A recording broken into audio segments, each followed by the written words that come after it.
In the small village of Eziama, there lived a man called Muna. People called him the Fool. He talked to trees, played with stones, and laughed for no reason. Children laughed at him. Adults shook their heads. Nobody took him seriously. Muna didn't mind. He liked simple things.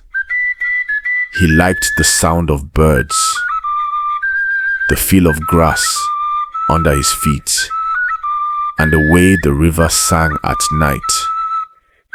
But deep inside, he felt lonely. He wanted to be special. He wanted to be more than just the fool. One morning, as the sun rose behind the hills, Muna walked to the forest. He liked the quiet there. He walked deeper than usual.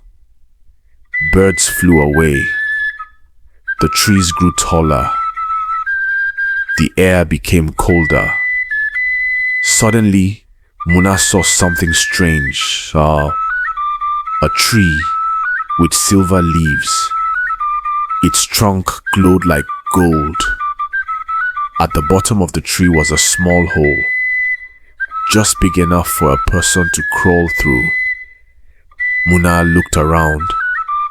No one was there. His heart beat fast. He crawled in.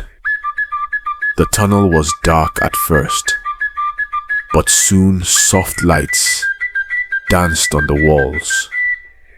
They looked like stars. Muna crawled for what felt like hours. Then he fell straight down and landed on soft grass. He looked up and gasped. He was in a different world. The sky was pink. The trees were blue. Flowers sang gentle songs. Birds with 4 wings flew in circles. Everything sparkled. A river flowed backward, uphill. "Welcome," said a soft voice. Muna turned. A girl stood there. She had glowing eyes and golden hair. "Who are you?" Muna asked. "I am Elira," she said, "and you, sir, have found the hidden kingdom." Muna blinked. "But I'm just a fool." "No," Elira smiled. "Only the brave or the pure of heart can enter this place." Muna didn't understand, but he followed her. Elira took him to a shining village. The houses floated in the air. The people there had skin like glass and eyes like fire. They smiled at Muna and bowed. "You're our guest," they said. "Maybe even our savior." Muna was confused. "Savior?" Elira nodded. "Our kingdom is in danger. A dark curse is spreading. Flowers are dying. Rivers are turning to dust. Only one person can stop it. The one who finds us." "But I'm not a hero," Muna said. "I don't even know how to fight." "You don't need to fight," said an old man with a long beard. "You need to choose." "Choose what?" Muna asked. "To enter the heart of the kingdom," Elira said. "You must pass 3 tests. Only then can you break the curse." Muna followed Elira to a tall mountain. At the top was a giant mirror. It didn't show your face. It showed your heart. Muna stepped in front of it. He saw himself, not silly or weak-mouthed, but kind, gentle, and brave. He saw how he helped a lost dog, how he gave food to beggars, how he smiled, even when people laughed at him. Muna cried. "You are not a fool," Elira said softly. "You are rare." The mirror glowed and the mountain opened. He passed the first test. Muna came to a dark river. To cross it, he had to walk on water. But the water showed your deepest fear. He stepped on it. Suddenly, he saw the villagers laughing, calling him useless. He saw himself alone, old and forgotten. His heart shook. He almost turned back. But then he remembered the kind look in Elira's eyes. He remembered the mirror. He took another step and another. The river turned clear. The fear faded. He passed the second test. In the center of the kingdom was a garden. In it were 2 trees. One tree had golden fruit. If Muna ate it, tasted it, he would become king of the hidden kingdom and live forever. The other tree had silver fruit. If he ate it, the curse would break, but he would forget the kingdom forever and return to his yama, poor and laughed at. Muna stood between the trees. He touched the golden fruit. He could be rich, respected, loved. Then he touched the silver fruit. He would lose everything, but he would save the kingdom. He closed his eyes and ate the silver fruit. A bright light filled the sky. The flowers sang louder. The rivers ran clear. The trees danced. The curse broke. Elira looked at Muna with tears in her eyes.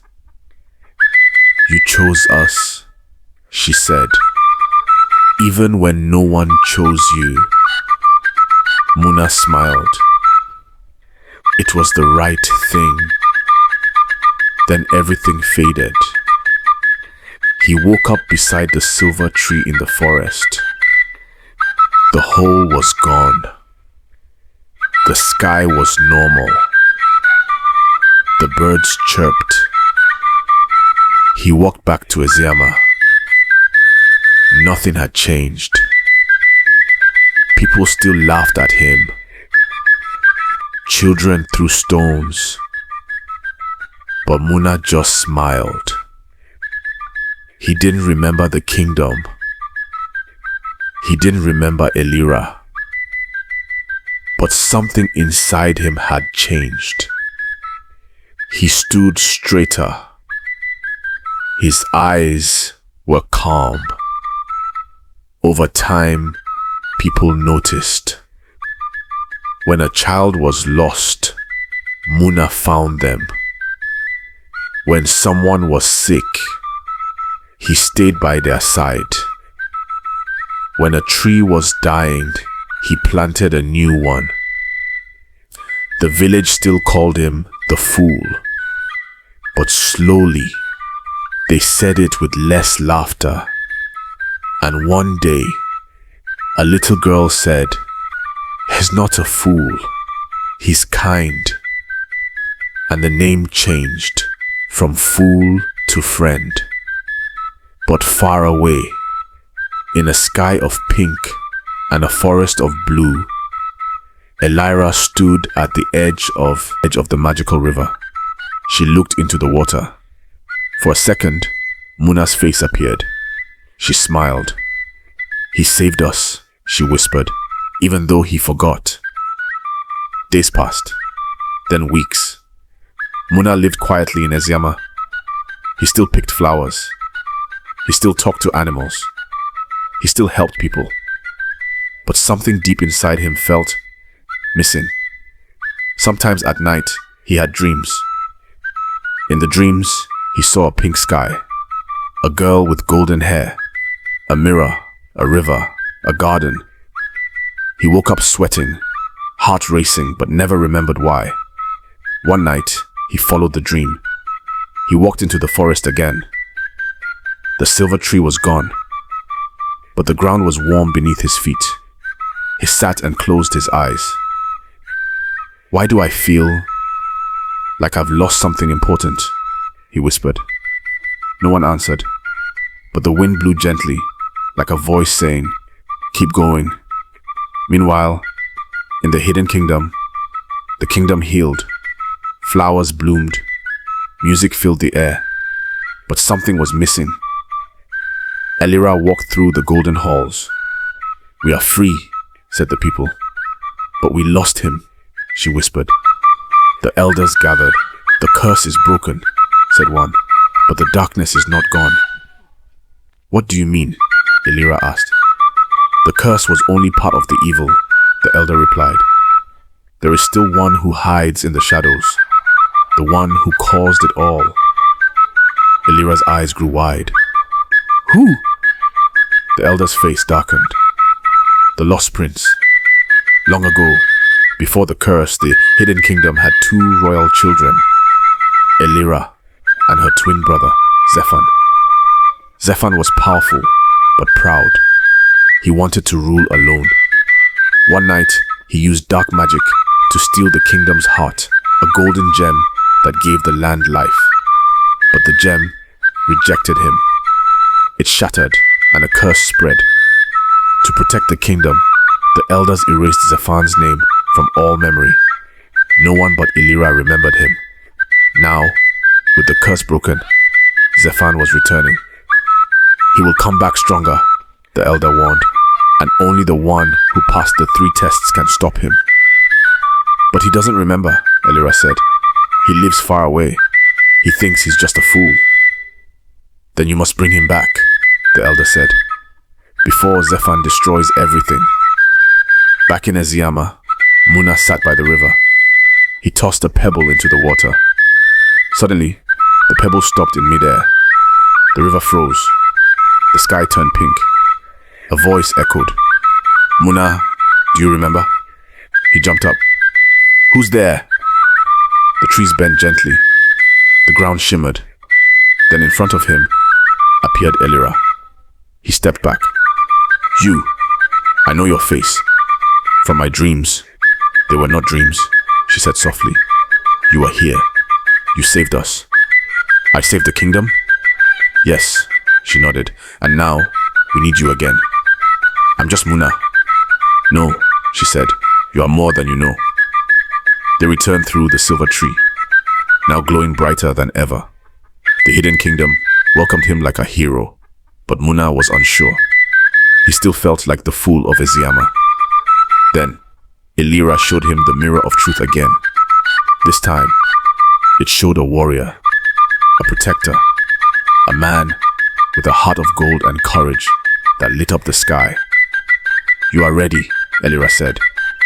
Dark clouds rolled into the hidden kingdom. Zephan came with fire in his hands and shadows in his eyes. He wore a crown of black stones. His voice shook the ground. "Sister," he said to Elira, "you chose a fool to protect you." Elira stood tall. "He is no fool." Zephan laughed. "Then let him fight me." Muna stepped forward. "I don't know magic. I don't know how to fight. But I won't let you hurt her, or this kingdom." Zephan raised his hand. Shadows rushed at Muna. Muna closed his eyes. Suddenly, light burst from his chest. A glowing mark, like the heart of the kingdom itself, appeared. The shadows screamed and vanished. Zephan stumbled back. You carry the light of the gem, he shouted.